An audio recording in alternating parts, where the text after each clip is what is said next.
Hi, hello everyone, welcome back to another episode of BBCo Talks. So today we have the wonderful Manoj with us. Manoj, thank you for joining us. My pleasure. So this is the first chef interview. We were just kind of talking about this beforehand off camera.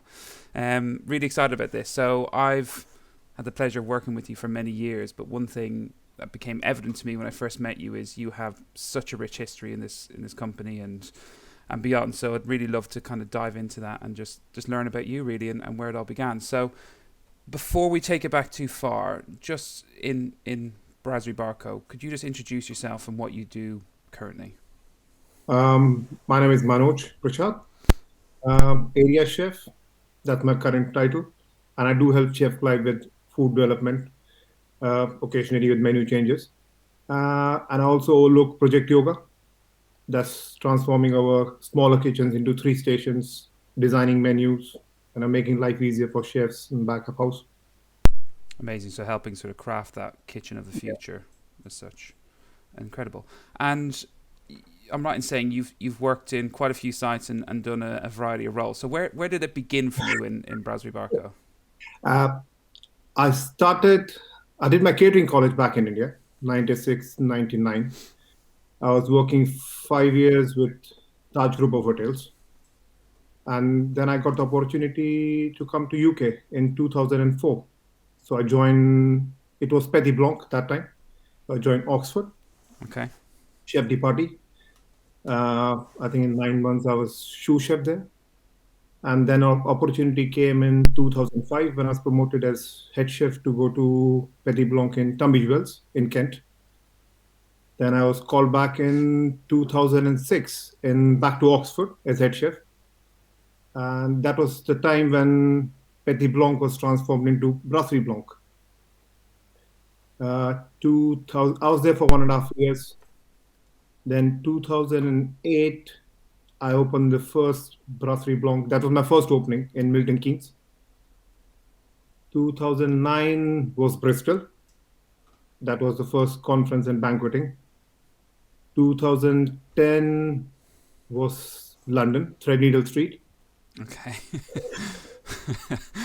This goes on. I think I wasn't stable at one place. Then I was there for 2 years, and 2012, that was my first role as area chef. That's where we took Group Chez and started converting into Brasserie Blancs, six of them. And I did open British Queen. That was the first pub for me. I was in the position for 2012 to 15, 3 years as area chef for London. And then I was moved into South Coast, so looking after Farnham, Winchester, Chichester, Portsmouth, Bristol, Bath. Uh, then we opened Brasserie Blanc Bournemouth in 2017, which was the first partnership with Marriott Hotels.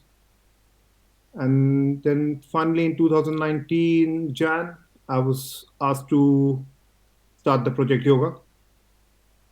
And there am I. And for those who might not be familiar, Project Yoga is that project we were talking What about. with the smaller sites, maybe the size of the kitchen or also the business, uh, is less enough for the chefs to sustain a bigger menu. So what we start designing the kitchen and to adapt the menu, so it's easier for the chefs to work around it. So have fewer chefs, fewer sections, easier menu, easier dishes to bring out to produce. Just gives them a better life, and also to put new equipment in place, which we have never tried, just to make life easier for chefs to work in the kitchens. So for you, that listening to what you're saying, you started Petit Blanc. So that was one milestone we covered with Mark Derry about when he sort of bought Yeah, Petit Blanc. You then opened the first Brasserie Blanc, so you were there for that part. good. Yeah, You were there for Bristol, and for those who aren't too familiar with Bristol, that had a huge conferencing sort of room but attached to it, two first rooms, conferencing. and for a significant period of time was a training centre for chefs. Yeah, And then you also did the first pub, and not the first oh, one. sorry, no, your first pub was Lock's Bottom, It's and now you're quite interested in looking at sort of how we shape the future of the business in terms of kitchens. yeah, I guess I do get bored, so after doing so many years and running sites, you also want challenge for yourself. And there's a point in time in come in your life where you says you want to give it back. where I've spent a lot of hours in running same sites over years. You also want to make career and life better for the chefs. Yeah. And I think Project Yoga is that direction you want to give to the company and to the chefs. Yeah, amazing. And taking it back even further, then, where did it all start for you? Where, out of school, was the plan always to become a chef, or was there a different? No, I was actually studying for medicine. I had a gap year where I have to start studying for medicine 4 years after that. And my father bought me a form and he says, "Can you sign that, please?" And I said, "Well, what is that?" And he says, "It's hotel management." And I said, "What is that supposed to do with medicine?" I said, "You just fill it up and that's it." I filled it up, posted. I got my results. uh, so I have to join. I decided to give it a go because I come from a very middle class family. So, and I do realize that doing medicine for 4 years is quite expensive in terms of fees, hostel and everything. So I did start to go opt for hotel management. You can start your career straight after 3 years. So I start to move down south in Bangalore. That's basically an IT capital of India and the maximum number of hotel management colleges in India. I did 3 years there, and before that, I didn't know what to do. I didn't know what I want to become manager or a chef. I had no idea, no clue. But I think the first day I stepped into a kitchen in my college, and I think it transformed. It's just so much of freedom, uh, so much to express yourself. Just that moment of clarity where you're like, "This is what I I want." actually don't remember. It's hard to remember where it all happened. What Yeah, the moment it just happened. You felt all sort of freedom. You don't have no restrictions, no lines, no boundaries. You can just be what you want to be. That's it. love that. It's quite interesting, actually. I find that quite similar to Raymond Blanc's story about how he never started as a chef and he moved into the kitchen, and he has a sort of defining moment of when he picked up the pan covering the chef for the day and sort of thought, "This is what I want to do." And I think I was peeling onion first job, I think, and I was crying, and I don't know why I became a chef then. so then why the transition to England? Was that straight from India to here? No, because that's another great thing because I used to look after a modern European kitchen in India, and the all the ingredients that you buy, you have to export them, and the equipment you have to buy is always kept in a chef's office. You have to export everything, tight budget. It's not something you put your hands on, you get it.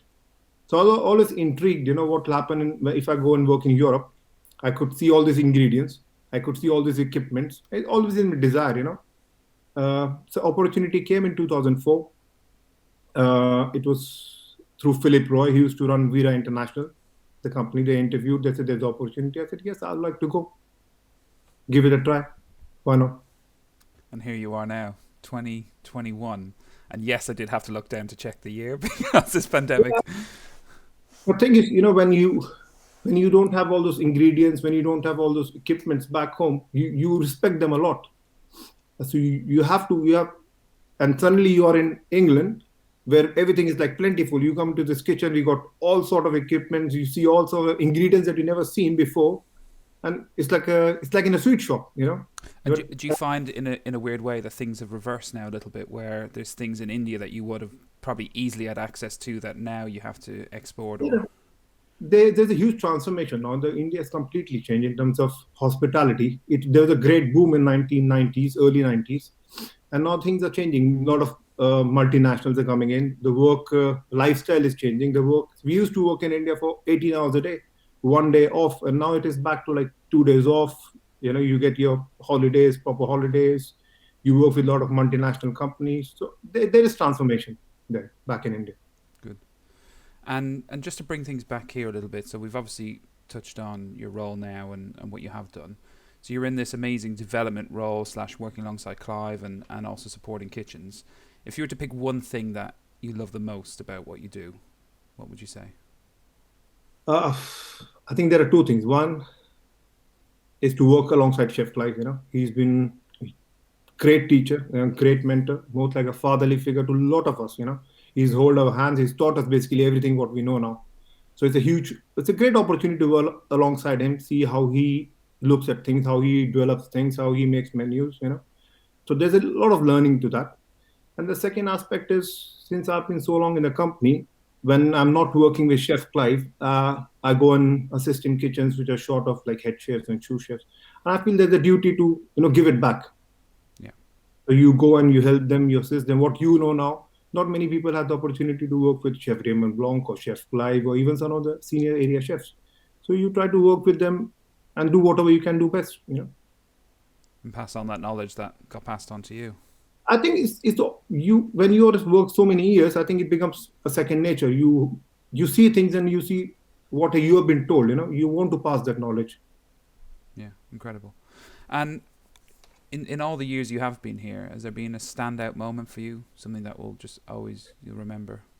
There, there's been a few, but the one thing I always remember is in 2005 and six when I became the head chef of Oxford, and I had my first appraisal with Chef Clive and John Lederer, who was the managing director at that time. And they mentioned it to me that now you have a congratulations, blah blah blah. You become the head chef, and John said to me, you got to be careful because I've become the first head chef, but not the first head chef, but the first Indian head chef. And coming back in those time, you were coming on a visa. You're in a new company, you don't know things. It's a first opportunity, and I think those words, it was a huge burden on my shoulder. Those words, and I carried it for a long time. So I don't want to do something wrong that it change, misshape the careers of other chefs, not only me. So I have to make sure I do the right thing. So was he And saying it as in you're setting the standard for the other Indian chefs who had joined? And yeah, I didn't do things because I wanted to do something like that. I just did what I felt right. Do your job, and that's it. You answer your own conscience. You do things what you feel right. But when he said that, it changed everything. I have to think at everything I do. I have to look at everything I do on a daily basis. I don't do anything wrong. I don't set wrong standards. I don't set wrong principles. it was So like it sounds like a defining moment where all of a sudden you're that role model now. And it's not. I think everybody has to be when you are in a position, whether you are a general manager, whether you're a head chef. You always got to remember there are people looking from top at you, and people looking from bottom. So everything what you do, people learn from it, whether it is right or wrong. You always got to be thoughtful what you do. yeah, so true. That's so true. Even in an insane time like this pandemic, You I think come we've in learned a cleaning, lot. people look at you coming and cleaning. You come in time. People look at you come in time. You pick up things from a floor. People look at you. You pick up things from a floor, and they pick up every tiny thing from you. Yeah. And most of the things are unsaid. You don't need to do a briefing for that. It's just the way you carry yourself. And I think that was one thing I still hear those words in my head every single time. Sounds like an in-depth appraisal. No pressure. I don't think he realized that, but I don't know. That was huge for me. Yeah, amazing. And last serious question for you: if you were to sort of describe the company or your experience in just one word, if you were to describe BBCo in a word, what Uh, would you say? Family. I think it's a big family, especially what has happened in last this COVID thing. It has come more stronger. I think, people. Uh, we haven't thrown anybody out of the job. We have kept everybody in the job. There's a huge effort from head office, from Chef Clive, running all those BB kind initiatives. Hospitality action. Pound for puddings, and recently with Somu passing away and supporting his family, raising fundraising, everything, and everybody's come together, which normally not people don't do just because you're doing a job, Mm. as a source of income. People don't do all those things unless you feel a part of a bigger plan. You're a bigger family. So I think So interesting you say that. I'm not sure when this interview will go live, but I was actually with Jeroni this morning, Soma's wife, and that theme of family just was so prominent on the support she's yeah, I spoke received. to her yesterday. She sounded much better. Yes, the company, you're right, is just phenomenal. And one memory that stands out for me was the first week when we found out we were going into lockdown, and no one knew what it meant. And the company made the decision, I think it was on the Wednesday, that all jobs are safe, and they just didn't care what, if they had to pay for it, all jobs are safe. And I remember other companies, not to name them, but other big hospitality companies were letting people go in the hundreds because they were so worried. And then the next day the guidance came out with furlough, and we were safe. But it just showed the company we are, that we made that decision before furlough was a thing, and and we decided to protect, and other people decided to let people go. So, yeah, That's the culture. I think that's culture. A lot of people. I think waiters, chefs. They've been doing other things apart from that. They've been running for charity, working in hospitals. But that's culture. That's because you're part of the greater cause. yeah, yeah, incredible. Right, to finish things on a lighter note for you. I don't know why this question's in here. I say it every time, but it is. I'm going to keep it. Marmite. Do you love Marmite or do you hate I've Marmite? never tasted it. You've never had Marmite. Tasted it. Oh, my recommendation would be don't bother, but I'm sure people would disagree with that. Okay, well that's a first answer in that one. If I was to offer you a beer or a whiskey, what would you prefer? Beer in summers, whiskey in winter. Okay, all right. Now this one is a personal one because Manoj, I say I've known you for years, and your hair has not budged every time I've seen you go to conferences and run around doing tasks, and your hair is always pristine. So, my would you rather is this: would you rather go through another 2-month quarantine or not have hair gel for a month? I don't want to go quarantine anymore. As much as I love my wife and my dog, I'm just tired of being house husband, I think. All right, and then last one for you. What's your happy place? Where's that place for you that you like to? Garden. You where? I Sorry? love garden. Garden. My Garden. garden. Yeah. I think seeing things come to life, it's like nothing more happier. Nothing making me happier. So I bet you're very much looking forward to the weather coming Yeah, to I am summer. actually. Coming to summer. Manoj, I've got to say, this is amazing. Really Thank you. great to get to know your history and you a bit more. And thank you so much for doing the interview. Thank you, Mike.